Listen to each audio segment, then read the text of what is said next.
It was just another quiet afternoon in the suburbs of Northern California, the kind of day when the air is still and nothing out of the ordinary seems to happen.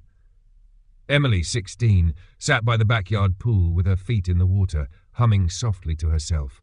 Wallace lay nearby, his thick coat of white and grey fur warming in the sun, eyes half closed, breathing steady. To anyone watching, it was a picture of peace. But peace can be deceptive. Wallace lifted his head, ears twitching. His entire body stiffened, nostrils flaring ever so slightly. Something had changed. There was no sound, no sudden movement, but Wallace felt it. He stood up, walked to Emily, and nudged her leg with urgency. She smiled and patted his head, used to his affectionate interruptions. But Wallace didn't stop.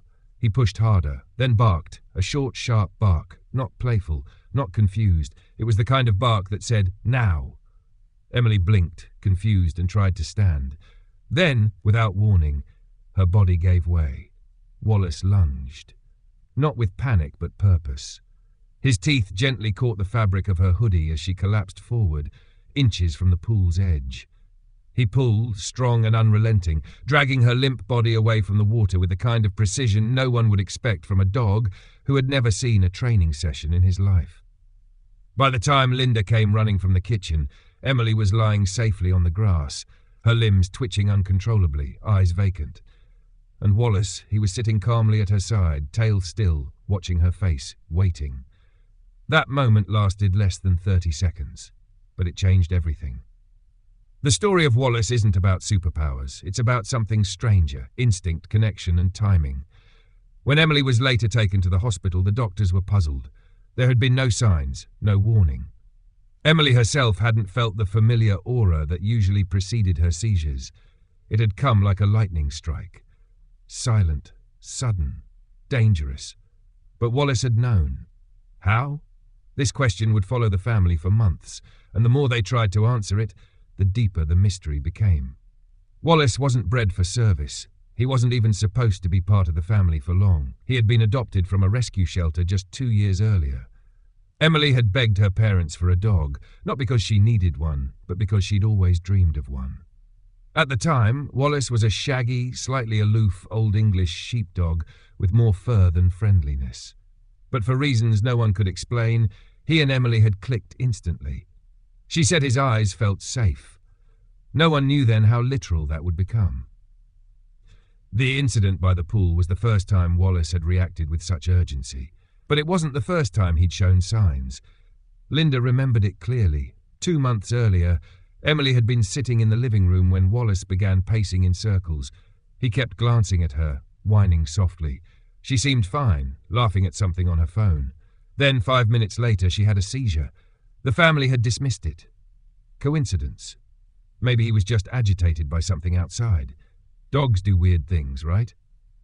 But now, with the pool incident etched into memory, the pieces were starting to come together, and they were disturbing in their precision.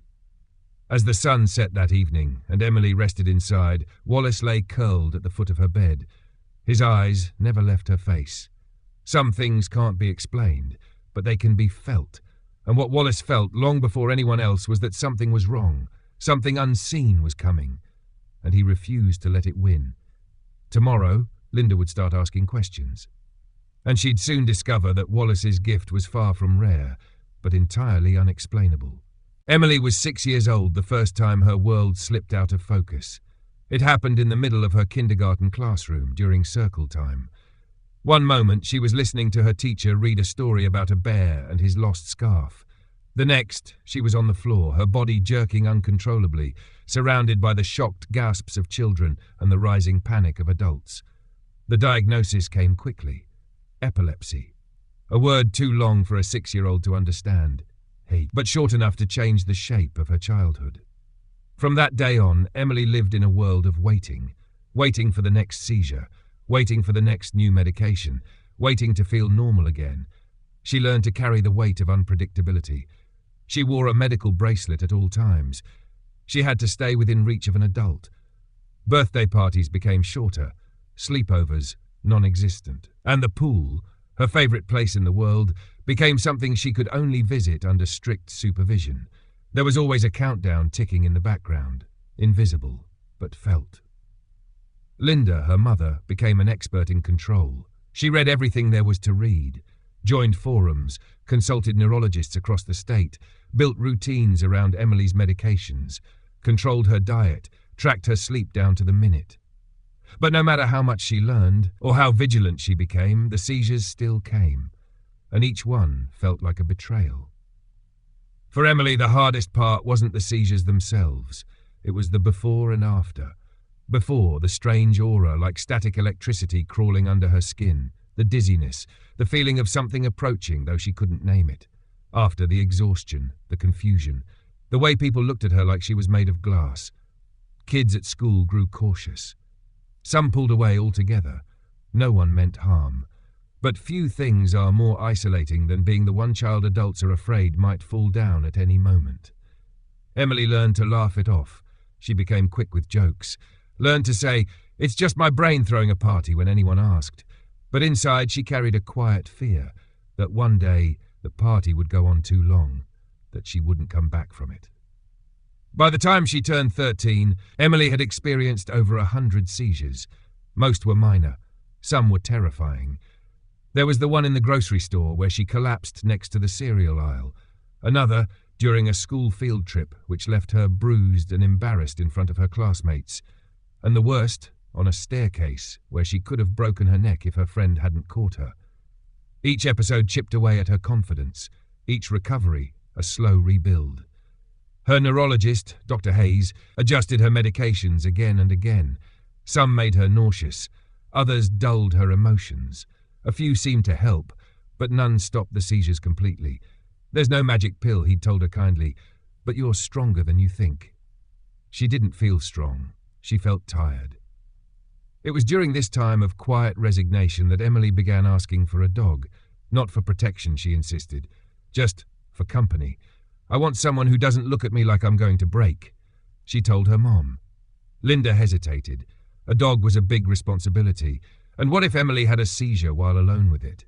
But the therapist agreed. A pet might help with anxiety. It might give her something to look forward to, something outside herself. And so one spring afternoon they visited the local shelter. That's where she met Wallace. He wasn't the dog she'd expected. Big, shaggy, not exactly eager to please. But when Emily sat on the floor of his kennel, Wallace walked over, circled once, and placed his giant head in her lap. She didn't speak. He didn't move. And in that silence something clicked. "He chose me," she whispered. Linda saw it too. It was decided. Wallace was never trained for anything beyond sit and stay. He didn't fetch, didn't do tricks. But from the very first night in their home, he shadowed Emily like a guardian. He slept outside her door, walked beside her from room to room, watched her every time she stood. At first, they thought it was just a dog bonding with his new person. They didn't know what he was already sensing. They didn't know that the invisible countdown that ruled Emily's life had just met its match. The first time Wallace did something truly unusual, it was so subtle, Linda almost missed it. Emily had been sitting at the kitchen table, working on her homework. It was a quiet Tuesday evening, no signs of stress or exhaustion, nothing out of the ordinary. Wallace lay by the fridge, his usual spot, dozing with one paw over his eyes. Then, without warning, he got up. He didn't stretch, didn't yawn, just stood alert. He walked over to Emily, circled her once, and gave a low, barely audible whine. Then another. His tail was stiff, his eyes locked on her face. Emily looked up, confused. "What's up with him?" she asked. Linda glanced over. "Maybe he wants to go out." But Wallace didn't move toward the door. He pressed his body against Emily's chair, and a minute later she seized. It wasn't a long seizure. A few seconds, twitching, her head tilting back slightly before she slid from the chair to the floor. Linda rushed over, cradling her daughter. Wallace stood back but close, watching, silent. After it passed, Emily lay on the floor, dazed but conscious. Wallace walked forward, licked her hand once, and lay beside her. Linda's heart was pounding. She should have noticed something. But Wallace had noticed first. Still, it was easy to explain away. Maybe he'd sensed something subtle, tension in her body, a change in her breathing. Maybe it was coincidence. Dogs were intuitive. They picked up on things. But it happened again. And again. Wallace began pacing before Emily's seizures. He would nudge her hand, whine softly, plant himself in front of her as if blocking her from moving. Sometimes he'd grow restless and bark sharply at nothing, only to be followed minutes later by another seizure. The family started calling it Wallace's radar. At first, Linda told herself not to rely on it. It wasn't scientific. Dogs couldn't predict seizures. That's not how it worked. But it became impossible to ignore. Wallace was never wrong, not once. Emily began to trust him in a way she hadn't trusted her own body in years. When Wallace began acting up, she knew to sit down, to call for her mom, to prepare. It gave her a sense of control she hadn't felt in a long time. Wallace is like my warning light, she joked once, like when the check engine comes on, except he barks. It might have been funny if it weren't so strange. So real. They looked into it, of course. Linda searched online, diving into stories of seizure-alert dogs. There were programs that trained animals to detect early signs of neurological events, dogs taught to bark or fetch help, or even press emergency buttons. But Wallace had never been trained. He wasn't supposed to be a medical animal. He was a shaggy rescue dog with 0 credentials. And yet somehow he knew. Dr. Hayes was skeptical at first. He'd heard anecdotal stories over the years, but most of them lacked evidence. The science was murky. There were theories about scent, electromagnetic fields, subtle muscle changes, but no clear answers. Still, after hearing Linda's stories and seeing the pattern for himself, he began to wonder. It's possible, he admitted. There's more we don't understand about the brain and the animal brain than we do. For Emily, it didn't matter why Wallace knew, only that he did.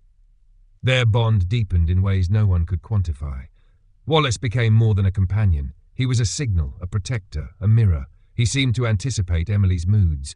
When she was anxious, he was calm. When she grew tired, he curled beside her feet. When she had nightmares, he was already at her side before she called out. They developed their own silent language, a look, a paw, a tilt of his head. Emily would smile, and Wallace would lean in, his thick fur swallowing her like a shield. Then came the pool, the moment that would transform their quiet understanding into something undeniable. It was a hot Saturday. Emily had been feeling fine, no aura, no signs. Linda had stepped inside for just a minute to grab a drink. Emily dangled her legs in the water, lost in a daydream. Wallace lay in the shade nearby, as always. But then he stood, head up, eyes fixed on Emily. He crossed to her side in seconds, whining urgently. She looked at him, puzzled. "What? I'm just sitting." He barked, once, loud. She started to stand. And then her knees buckled. Wallace didn't hesitate. He lunged, teeth catching the back of her hoodie, pulling with all the force in his stocky frame. Her body, slack and heavy, dropped sideways, away from the pool. Her arms skimmed the water. Then she was on the grass. Seconds later, the seizure hit. When Linda came running, she found Wallace planted beside her daughter, chest heaving, eyes wide. And in that instant, any doubts she'd clung to vanished. This wasn't a guess. It wasn't coincidence. Wallace had known, and he had acted. The story of that day spread quickly, through family, friends, and soon through Emily's school. Some called it a miracle. Others were wary of the word, but no one could argue the outcome. Wallace had saved her life, not by chance, but by instinct. Emily began to see him differently after that. Before, he was her companion. Now, he was her sentinel. And though Wallace never changed, still curling beside her, still barking at squirrels, there was a new respect in every glance they shared. He was no longer just her dog. He was the part of her that could see the danger before it came. The morning of the pool incident had begun like any other. California sun spilled across the backyard in warm streaks. Emily was in high spirits, freshly returned from a routine checkup where Dr. Hayes had cautiously noted an improvement in her seizure frequency. The medications seemed to be working, or at least helping more than hindering. She was hopeful. That alone felt like a small miracle. Linda had prepared a light brunch. Emily ate slowly, barefoot on the patio. Wallace sprawled next to her, chewing lazily on a worn tennis ball. It was the kind of ordinary, unremarkable day that offered no hint of what was coming. "Can I go sit by the pool for a bit?" Emily asked, already slipping off her sweater. Linda hesitated, just for a moment. "You promise not to swim unless I'm out there?" Emily nodded, already walking barefoot across the grass. "Just dipping my feet, I swear." Wallace trotted after her without a sound. She settled on the pool's edge, legs dangling in the water. The breeze moved gently through her hair. Somewhere in the distance, a lawnmower buzzed. Everything about the moment was quiet, simple. Linda stepped inside to put the dishes away. Just a minute, maybe two. But it was enough. Outside, Wallace lay a few feet from Emily, eyes half shut, breathing in rhythm with the hush of the wind. Then suddenly his ears shot up. He stood, walked to her, whined once. Emily turned. "Wallace?" He pulled her leg, hard. "What's wrong with you?" She laughed. "You just went out." But Wallace didn't back down. He pressed his chest against her knees, then let out a deep, urgent bark that cracked the calm like glass shattering. That was when Emily blinked. Her hand twitched involuntarily. Wallace reacted instantly. He lunged, grabbing hold of the back of her hoodie just as her muscles gave out. Emily's body began to tilt, forward toward the water. There was no time to think, no time to process. Only Wallace pulling, his teeth held tight, muscles coiled with instinct and power, dragging her back from the shimmering blue edge that had gone in a heartbeat from harmless to lethal. Her arm dipped, fingertips grazing the water. Then her body landed hard on the grass. Linda heard the bark. She rushed outside. What she saw stopped her cold. Emily on the ground, limbs jerking in seizure. Motionless, eyes on her. It was as if he'd frozen time. Linda dropped to her knees, gathered her daughter in her arms, heart pounding. Wallace circled, then lay beside them, his head low, eyes scanning Emily's face for signs of return. The seizure passed quickly. Emily blinked up at the sky. Did I fall?" she whispered, voice thin. "No," Linda choked, brushing her hair back. "You were saved." They didn't talk much about it that night. The adrenaline had left them both hollow. Emily was quiet, curled on the couch, sipping soup, Wallace's massive head resting in her lap. She stroked his ears in silence, over and over, as if trying to memorize the shape of his loyalty. Linda called Dr. Hayes and described everything. There was a long pause on the other end. "He pulled her away before the seizure?" he asked slowly. "Yes," Linda said. "With his teeth, she would have fallen in." Another silence. "Then we may need to start asking questions no one has answers to." The next few days passed with a kind of reverence. Wallace became more than just part of the family. He was now legend. Emily's friends began calling him the lifesaver. Linda caught herself watching him differently, as though he held secrets in his bones. But Wallace didn't change. He still snored loudly, still barked at the mailman, still chased the cat next door when he thought no one was looking. Only now, everything he did carried weight. Because now they knew. Emily returned to school later that week. She walked a little taller. Not because she felt stronger, but because she knew she wasn't alone. When kids asked about the seizure, she didn't flinch. She told them Wallace had saved her. "He's not a service dog," she added, "but he should be." One teacher suggested she write an essay about him. She did, titled "The Dog Who Knows Me Better Than I Know Myself." It won a regional competition. At night, when the world was quiet, Emily sometimes lay awake and thought about that moment. About what would have happened if Wallace hadn't pulled her back. How long she might have been under before anyone noticed. Whether she would have come back at all. Those thoughts used to terrify her. Now they just made her reach for Wallace. He was always there. Linda couldn't stop replaying it either. She looked through old phone footage, photos of Wallace from the first week they brought him home. Tried to find signs she'd missed, a clue, a thread to pull. But the truth was, Wallace had always been watching.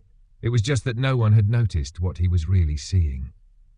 The story began to spread beyond their small circle. First neighbours, then someone at the shelter where Wallace had been adopted, asked if they could share it online.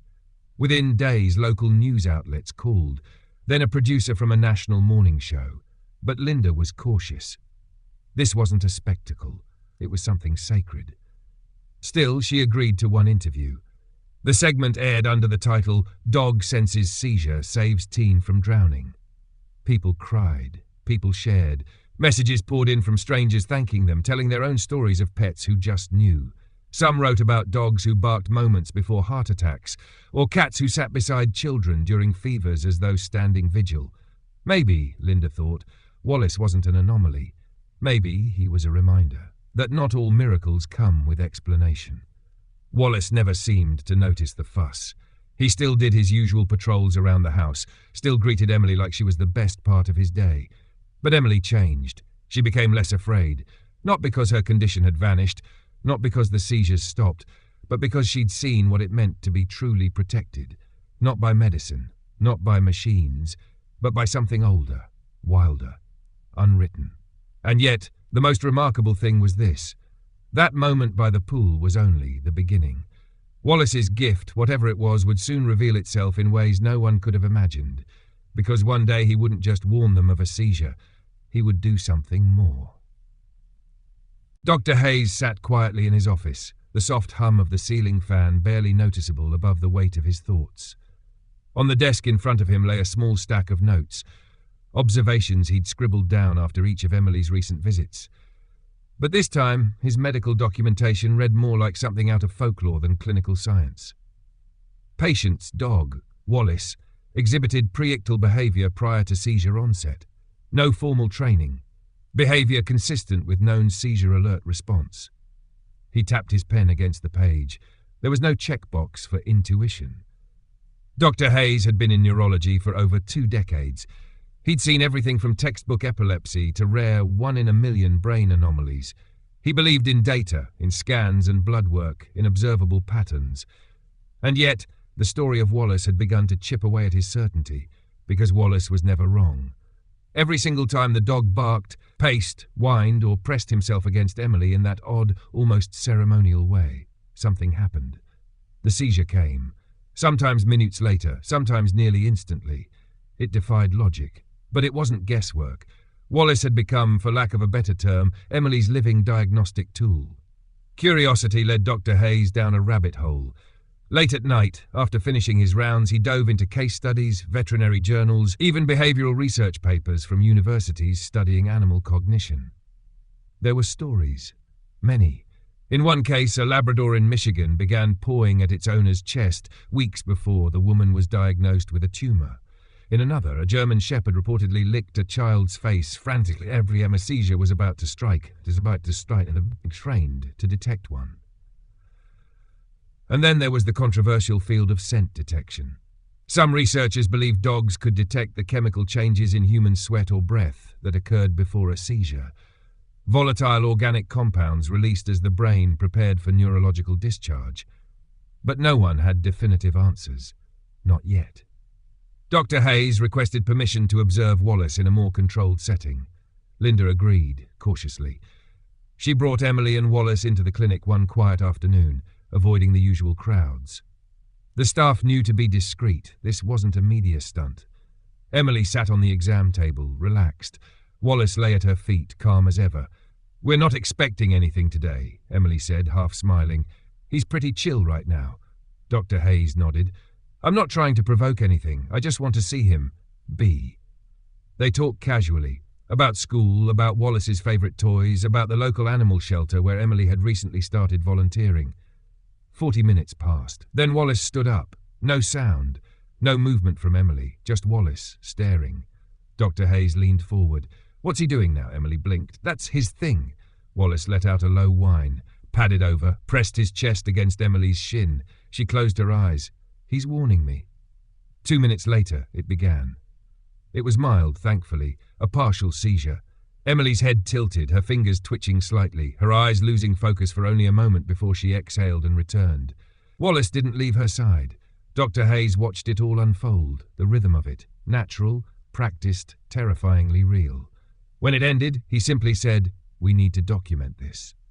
Back at the clinic later that week, Dr. Hayes gathered with 2 colleagues. Both had reviewed the footage. Both were stunned.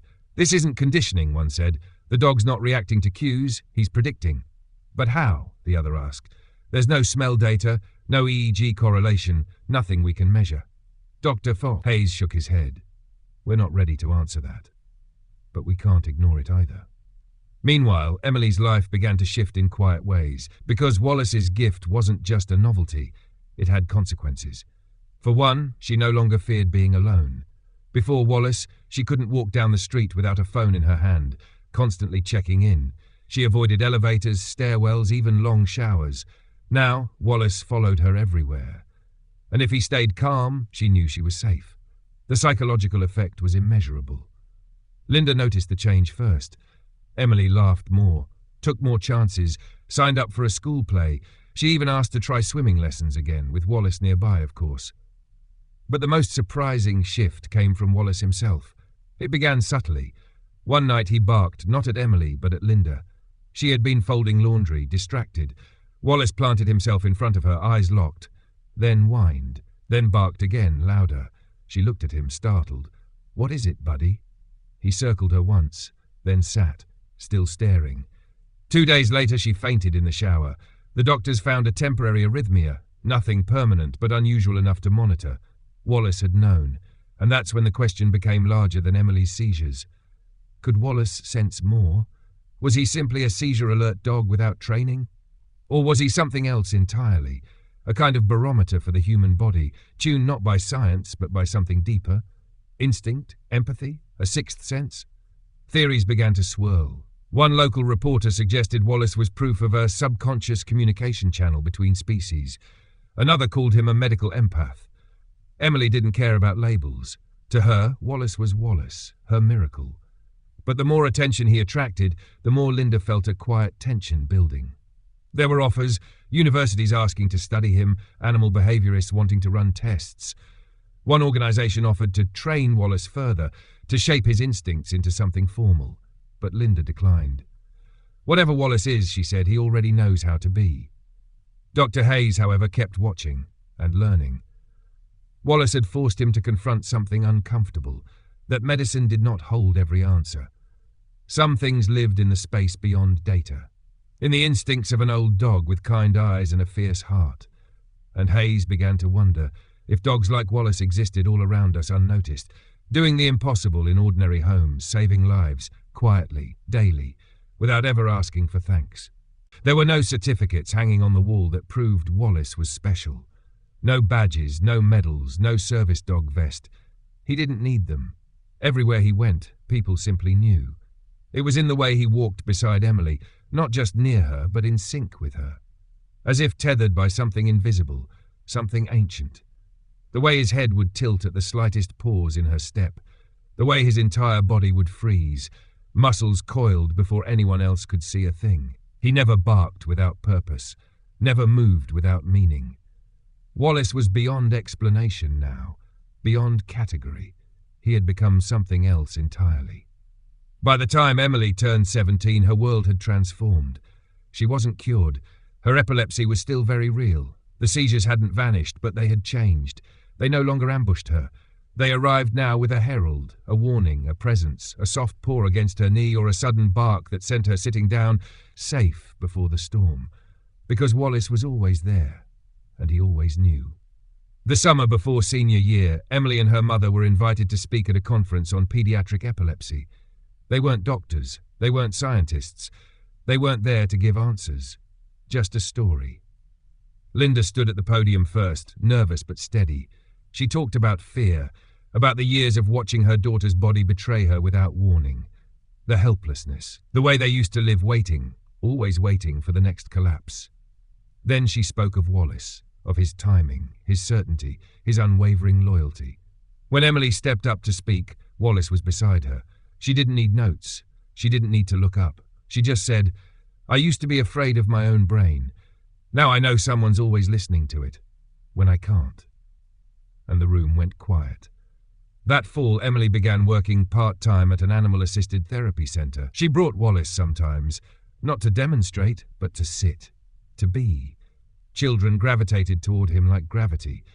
One little boy with autism pressed his forehead to Wallace's and didn't speak for 10 minutes, then whispered, "He doesn't talk either." An elderly woman in the memory care wing wept quietly as Wallace rested his head in her lap, stirring something she couldn't name but clearly remembered. Wallace, as always, asked for nothing. At home, Emily sometimes watched him sleep, his breathing slow, his thick fur rising and falling like waves. She thought about the day by the pool, about all the moments before and after. She often wondered what he felt in those seconds before a seizure. Was it smell? Sound? A shift in the air? Or was it something she'd never understand? It didn't matter. He simply knew, and that was enough. Wallace grew older, as dogs do. His fur whitened around the eyes, his gait grew slower. He needed more naps, but even as his body changed, his alertness didn't waver. If anything, it sharpened. One winter afternoon, Emily was in her room, curled up with a book. Wallace dozed nearby. Then he stood. Just stood. No bark, no paw, just stillness.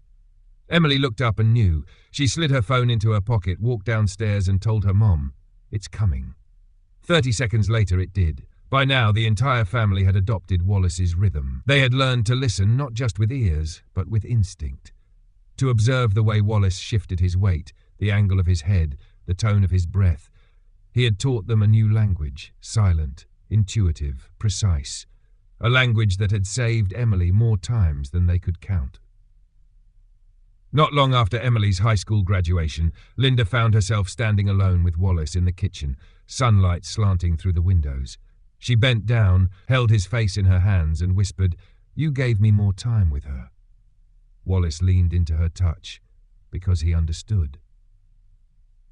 Emily eventually left for college, only an hour away, close enough to visit on weekends. She brought Wallace, of course. He had a special bed in her dorm room and a little sign on her door that read, "Please knock softly. A hero rests here." Her roommate adored him. The professors learned to accept his presence. And Wallace, now greying and slower, never let her down. Years passed. And then, quietly, gracefully, Wallace's final winter arrived. He didn't suffer. He simply slowed until stillness became his final gift. Emily held him as he passed, her forehead resting against his. There were no seizures that day, just peace. They buried him under the old oak tree in their backyard, the one he used to run laps around as a younger dog, his tail wagging like a banner in the wind. Emily carved a small plaque. Wallace, the one who knew, the one who stayed. And beside it she placed a smooth stone she'd carried since childhood. It read, "You are safe." Emily would go on to become a pediatric therapist specializing in neurological conditions. She never stopped talking about Wallace. Not because she couldn't let go, but because she believed his story wasn't hers alone. In lectures, she would show pictures. In workshops, she'd describe his instincts. Sometimes she'd pause, smile, and say, "I can't explain it. I just know it saved my life." And people would listen, because they could feel the truth in her voice, because Wallace, long after he was gone, was still speaking. Some stories are too quiet for headlines. Some heroes wear fur, and some miracles happen so gently, so faithfully, they feel ordinary until you look back and realize they were extraordinary all along.